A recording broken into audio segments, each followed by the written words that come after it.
단어 그 자체로 원금과 이자를 합친 걸 얘기해요. 근데 저 이자를 세는 법이 두 가지가 있거든. 달리법이 있고 공리법이 있어. 자, 예를 들어 볼게. 너네가 10,000원을 입금했어요. 월 10% 이자 부는데 굉장히 센 거야. 그럼 한 달이 지났어. 이자 얼마 주니? 1,000원. 그치. 두 달째 달이 지났어. 이자 얼마 주니? 1,000원. 또 1,000원 주지.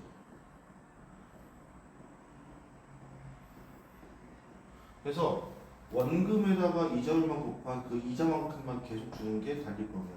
여기까지 이해됐어? 그럼 복리법은 뭐냐면 10,000원에서 11,000원이 됐어. 그럼 그 다음에는 11,000원에 10%가 이자가 되는 거야. 그럼 얼마 돼? 1,100원 되지.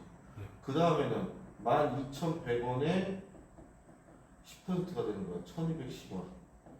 이렇게 이자에 이자 붙이는 방법을 복리법이라고 불러요. 그럼 문제가 달리가 나올까 복리가 나올까? 그치. 달리법을 내는 사람은 없죠. 복리법이 나옵니다. 그래서 여러분들한테는 적금에 대해서 이제 원리학계 문제가 될 건데, 자, 요 원리학계 포인트는 언제 돈을 넣고 언제 찾는가, 이게 중요해요. 즉 연초에 넣을지 연말에 넣을지, 연초에 찾을지 연말에 찾을지. 근데 이렇게 헷갈리시면 안 돼. 연이자 만약에 10%라 그래서 12월 31일에 넣고 1월 1일에 찾는다고 해가 바뀌었다고 이자가 붙는 건 아니야. 기간이 1년이 지나야 돼. 뭔 소리인지 알겠지? 그래서 요걸 잘 따지셔야 되는데, 요 원리학계 문제 풀 때는 꼭 도표를 그려서 푸셔야 돼요. 도표를 그려서 푸셔야 여러분들이 안 헷갈리고, 나도 무조건 도표를 그려서 풉니다. 그래서 저 도표를 어떻게 그렸는지 예제 2개를 보고서 설명을 해줄게요. 첫 번째,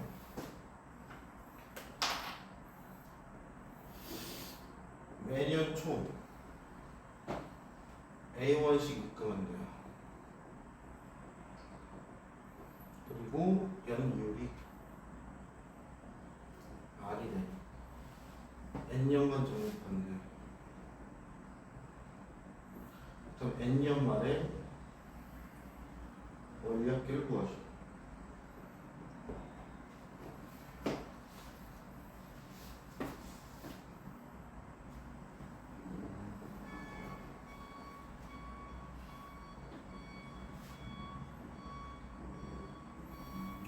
자, 0년 초야. 자, 매년 초에 넣었으니까 이때 넣겠지. A를 넣었어. 0년 말이야. 근데 아까도 얘기했지만 0년도 12월 31일이나 01년도 1월 1일이나 같다라고 그랬지. 그럼 얘는 뭐랑 같아? 1년 초랑 같아. 그럼 이때도 돈을 넣겠지. 그지? 근데 얘는 1년이 지났으니까 뭐가 붙겠지? 이자가 붙겠지. 그 다음 1년 말이야. 2년 초겠지. 그럼 또 돈을 넣을 거야. 얘도 이자가 붙었어. 얘도 이자가 붙었어. 2년 말이야. 또 돈을 넣겠지. 이자가 붙었어. 이자가 붙었어. 이자가 붙었어. 한 번만 더. 3년 말이야. 4년 초야.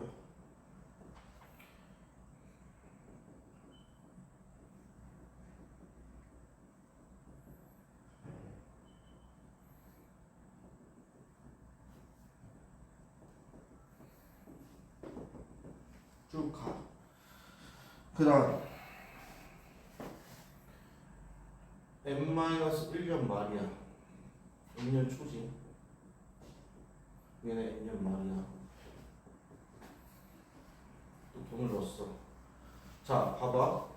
3년 말인데 지수가 얼마야? 4지. 2년 말인데 지수가 얼마야?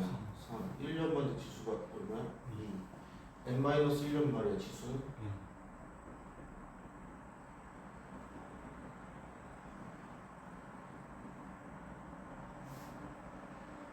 돈을 넣었어. 자, 이때 찾을 거야. 자, 근데 이때는 정확히 12월 31일이지 1월 1일이 아니니까 돈은 넣진 않아. 무슨 말이겠어? 근데 얘가 이자 붙지. 얘 얼마 돼 지수? 이만큼 되지. 여기까지 해야겠어. 그 봐봐. 얘네 무슨 수열이야? 등비 수열이야. 첫째 항 얼마야? A 1 플러스 R이야. 공 B 얼마야? 1 플러스 1 플러스 R이지. 자, 그럼 항의 개수는 1부터 n 플러스 1까지야. 몇 개니? N 플러스 2. n 플러스 1개지.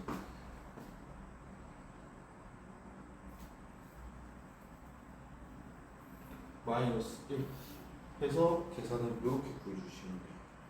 그래서 얘를 잘 세야 되는 이유가 뭐냐면 얘가 바뀌어. 초항이. 보여줄게. 문제를 이렇게 바꿔볼게. 매년 말 A1씩 입금하게. 그럼 봐봐. 요때 입금하지. 요때 이자 붙고 요때 입금해. 요때 이자 붙고 요때 이자 붙고 요때 입금해. 요때 이자 붙고 요때 이자 붙고 요때 이자 붙고 요때 입금해. 쭉 갔어. 자, 3년 만인데 지수 3이네. 그럼 이때 지수 얼마야? n-1.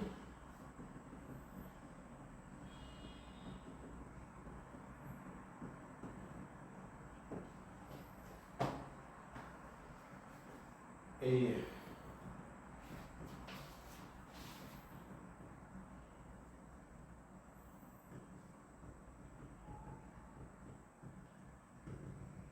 요때 이자부터. 그리고 연말이니까 돈을 또 넣어야 되지. 그래서 넣으면서 동시에 찾는 거야. 그럼 초항이 어떻게 돼? A가 되지. 그럼 A 공비는 똑같아. 자, 항의 개수 1부터 n까지에다 하나 더 추가하니까 똑같이 n 플러스 1이야. 한마디로 여기는 절대 안 바뀌어. 누가 바뀌어? 얘가 바뀌어. 그래서 요 도표를 그리면서 해야지 언제 넣고 언제 찾느냐에 따라서 요 초항이 바뀌어요. 그래서 요 원리학계는 초항 상환이야. 그래서 여러분들은 상환이라는 개념이 지금 없어졌거든. 근데 혹시 모르니까 상환도 대충 어떤 느낌인지 알려줄게.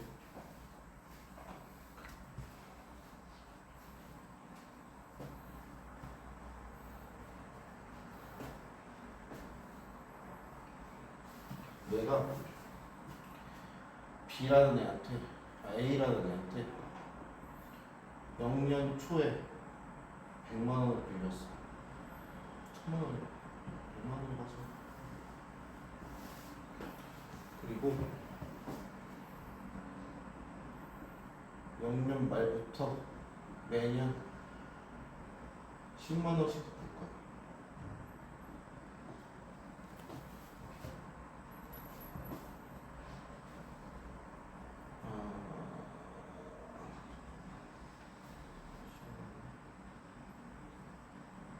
아, 10만 원이니까 매년 A 원칙 갚아서 5년 안에 갚을 거야.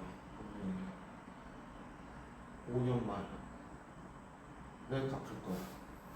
그럼 어떤 느낌이냐면 봐봐. 돈 빌리는 사람 입장이야. 자, 원래 100만 원 얘는 그냥 꽁돈이 있었지. 그럼 생각해봐. 얘가 나한테 안 빌려주고 은행에다가 입금만 해놔도 얘는 이자가 붙어서 이익이 되지.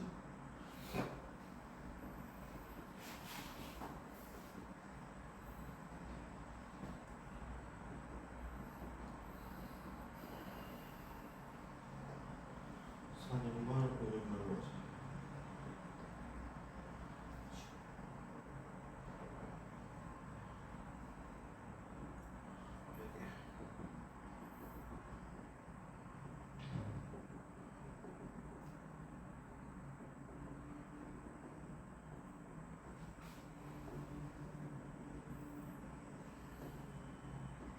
근데 그 0년 초에서 0년 말이면은 1년이 안 지난 거 아니에요?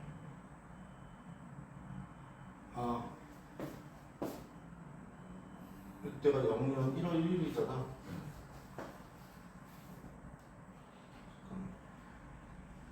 0년 초. 아, 이걸 이렇게 바꾸자. 6년 초로 바꾸자. 그럼 1년 초. 2년 초. 3년 초. 4년 초. 5년 초. 6년 초. 이렇게 되겠지. 한마디로 A라는 애는 100만 원을 내가 갚을 때까지 은행에다가만 넣고 있어도 이 정도 이익은 된다는 얘기야. 그럼 갚는 사람 입장에서는 딱 100만 원만 갚고 땡 하면은 이건 인간 쓰레기인 거야. 이 정도까지 채워줘야 되는 거야. 어느 정도 알겠지?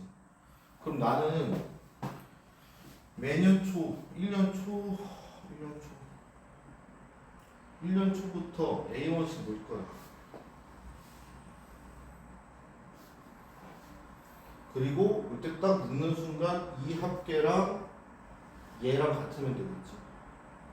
그 뭔 소리냐면 돈을 빌렸어. 그럼 나는 같은 이자율을 가진 은행에다가 A1씩 적금을 드는 거야 매년. 그럼 얘는